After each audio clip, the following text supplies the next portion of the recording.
다음 주에 체코 프라하 일정이 있어. 그래서 프라하에 머무는 동안 좀 여행을 하고 싶은데 내가 들러야 할 명소, 뭐 유명한 곳 이런 데가 있을까? 리스트업 해줘. 그러면 프라하 성 근처에 있는 카페도 리스트업 해줄래? 지금 보여준 이 카페 리스트업을 노트 메모에도 작성해줘. 아, 이건 안 돼. 오케이.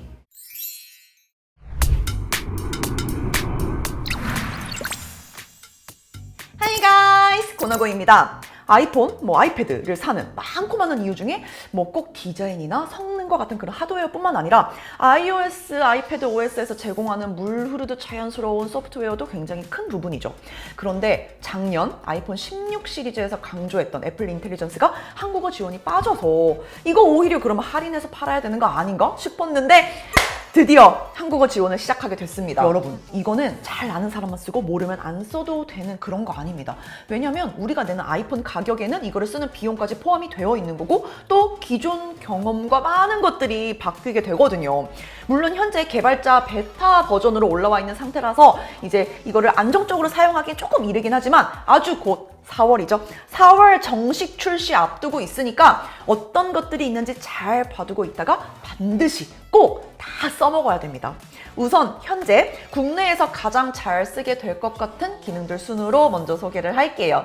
아마도 아이폰, 아이패드에서 압도적으로 많이 불러내는 게 제어 센터가 아닐까 싶은데요. 여기에 소소한 변화들이 있습니다. 먼저 제어 항목 추가를 눌러서 검색창에 앰비언트를 검색을 해보세요. 그러면 앰비언트 음악들이 나옵니다.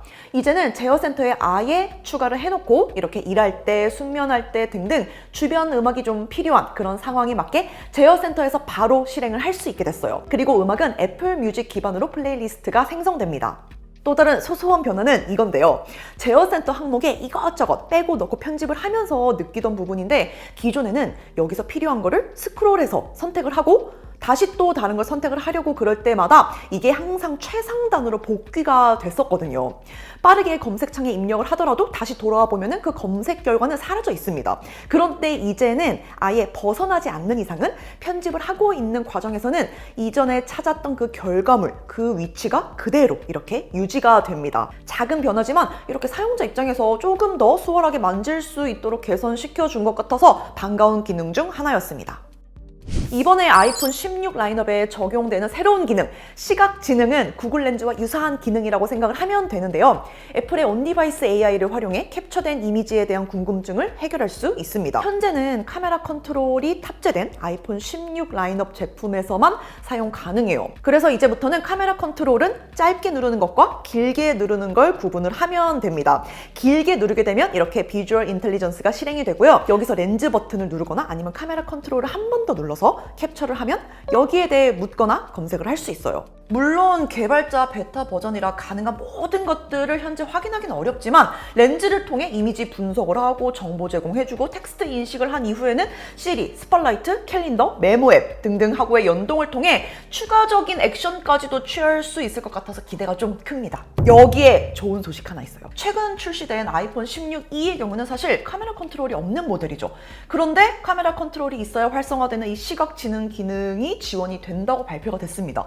게다가 전작인 아이폰 15 프로 모델도 마찬가지로 추후 소프트웨어 업데이트를 통해 시각지능 기능을 사용할 수 있게 하겠다라고까지 나와 있는 상황이에요. 이 말인즉슨 이 시각지능 기능을 사용하기 위해서 반드시 카메라 컨트롤이 있어야 되는 건 아니구나. 그럼 곧 추후에라도 이제 소프트웨어 업데이트를 통해 애플 인텔리전스를 구동할 수 있는 스펙을 갖춘 모델이라면 다 사용 가능하겠구나 하는 그런 기대감도 생기는 부분입니다.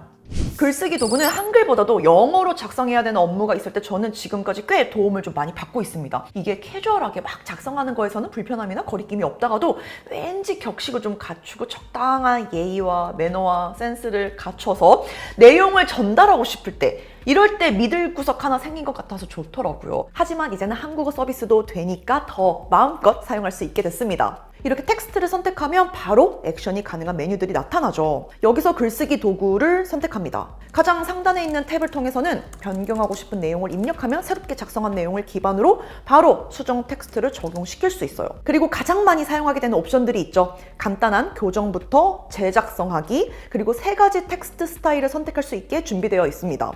이렇게 원하는 스타일을 선택해서 글쓰기 수정을 하면 되고요. 또 적용한 이후에도 마음에 들지 않는다. 그러면 바로 하단에 있는 재작성 아이콘을 눌러서 다시 요청할 수도 있습니다. 친근한 스타일로 변경하면 꼭 귀엽게 이모티콘을 넣어주더라. 그 다음으로는 아주 긴 텍스트일 경우에 이거를 매번 우리가 다 읽고 확인할 수 없으니까 간단히 요약해달라고도 하고, 키포인트, 목록 정리 등 글쓰기에서 실제로 우리가 도움을 받을 수 있는 옵션들이 아주 잘 갖춰져 있어요. 게다가 챗GPT 통합 교정도 가능해요. 가장 하단에 위치한 작성 탭으로 들어가서 원하는 내용을 간단하게 작성해주면 글쓰기에 재주가 없어도 아주 그럴싸한 내용으로 만져줍니다. 글쓰기 도구는 정말 어느 기기에서든지 압도적으로 많이 찾게 되고, 또 실제로도 가장 가까이 AI의 도움을 체감할 수 있는 기능 중 하나인 것 같아요. 그래서 꼭 이거는 적극 써먹어야 돼요.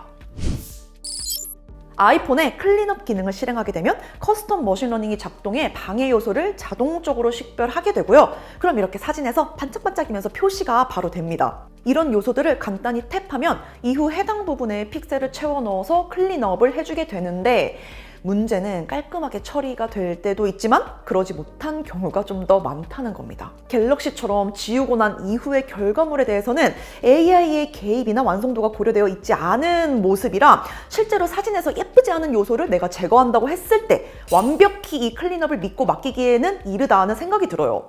다만 좀 특이하면서도 오히려 필요할 땐 이거를 더 잘 쓰게 되겠다 싶은 기능은 얼굴 모자이크인데요.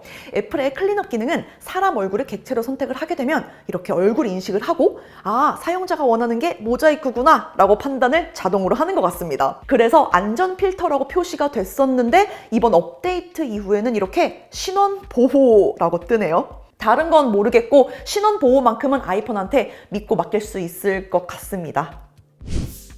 이번엔 시리. 사실 가장 큰 변화는 시리라고 할 수 있죠. 시리를 호출하면 우선 디자인부터 이렇게 싹 바뀐 더 화려해진 시리의 모습을 볼 수 있게 됐습니다. 그리고 또 챗 GPT와 통합되어 활용할 수 있는 만큼 한 곳에서 대화를 이어나갈 수 있다는 점도 시리를 이전보다 더 적극 활용하게 되는데 한몫하는 것 같아요. 그리고 이제서야 한국어로도 진정한 백투백 질문이 가능해진 것 같은데, 단어를 좀 중복해서 말하거나 얼버무리며 말을 하더라도 이전보다는 맥락을 좀 잘 이해해야 하는 것 같고요. 그리고 챗GPT 도움을 받아서 여기에 대한 답을 하게 되니까 아무래도 좀 더 정확한 정보를 저한테 제공을 해줍니다. 그대로 이어서 앞서 제공해준 정보에 대한 추가 질문을 이어서 할 수 있다 보니 확실히 제가 원하는 정보를 한국어로도 충분히 얻을 수 있게 됐어요. 다음 주 일본 날씨 어떠냐? 프라하는 어때? 날씨 앱으로 보여줘. 시리야, 이 화면을 스크린샷해서 아이 메시지로 조영희한테 문자를 보내. 그렇지. 이게 다음 주 프라하 날씨입니다. 시리와의 대화는 저는 적어도 이렇게까지 보내자. 되면 좋겠다 하는 그 이상적인 그림이 있었는데, 이거를 한국어로 하나만 예시로 한번 요청을 해봤어요. 기본 앱들끼리는 서로 연동이 돼서 이 정도까지는 해주게 됩니다. 메일 앱의 가장 큰 변화는 이렇게 받은 편지함에 들어가 보면 상단에 뜨는 카테고리라고 볼 수 있어요. 최우선 메시지, 결제 관련 메일을 모아놨고, 새로운 소식 관련 이메일, 업데이트라고 표시가 되고, 그리고 쇼핑 사이트가 대부분인 프로모션까지. 프로모션은 거의 확인하는 일이 없으니까 이렇게 구분을 딱 해주면 카테고리별로 제가 확인하는 게 확실히 수월하긴 하더라고요. 그리고 각 메일 앱을 읽기 전에 빠르게 어떤 내용을 담고 있는지 각 대화별 요약을 미리 볼 수 있고, 주고받은 대화가 만약 아주 긴 분량이라면 이메일 상단에 위치한 요약을 눌러서 대화 내용을 요약해 확인할 수도 있습니다. 이렇게 메일 앱에서 확인할 수 있는 텍스트 요약은 아이메시지나 카카오톡과 같은 그런 커뮤니케이션 앱에서도 적용되는 부분인데요. 일일이 다 확인하지 않고도 잠금 화면에서 대강 어떤 내용을 담고 있는지 슬쩍 보면서 이거는 굳이 읽지 않아도 되겠다, 아니면 이거는 좀 확인을 해봐야 되겠다 하는 그런 판단을 하기에도 좀 용이하죠. 이게 꼭 아이폰, 갤럭시가 아니더라도 지금은 정말 AI 모델 전쟁 중이라고 봐도 되죠. 절대 강자였던 오픈 AI 이후로 더 효율적이고 저렴하고 로컬에서도 사용 가능한 모델들이 대거 쏟아져 나오면서 춘추 전국 시대라고 봐도 되는데요. 정말 변화가 가장 빠른 시장인 만큼 애플 인텔리전스가 의미 있는 AI 솔루션이 되려면 출시 이후 지금 벌써 몇 개월이야? 6개월도 넘어서야 이제서야 한국어 지원이 되는 수준으로는 사실 굉장히 반갑긴 하지만 아무리 아이폰이라는 플랫폼이 있어도 경쟁이 좀 어렵지 않을까 싶은 생각도 들어요. 그래서 앞으로의 핵심은 얼마나 애플 인텔리전스가 영어뿐만 아니라 한국에 맞는 한국 문화와 생활 방식 그리고 한국에서 자주 쓰는 앱들하고의 연동까지도 잘 따라와 줄 수 있는지가 관건이 되지 않을까. 계속 지켜보고 있다가 제가 또 소식 업데이트 있으면 전하도록 하겠습니다. 저는 또 새로운 영상 들고 돌아올게요. Bye guys!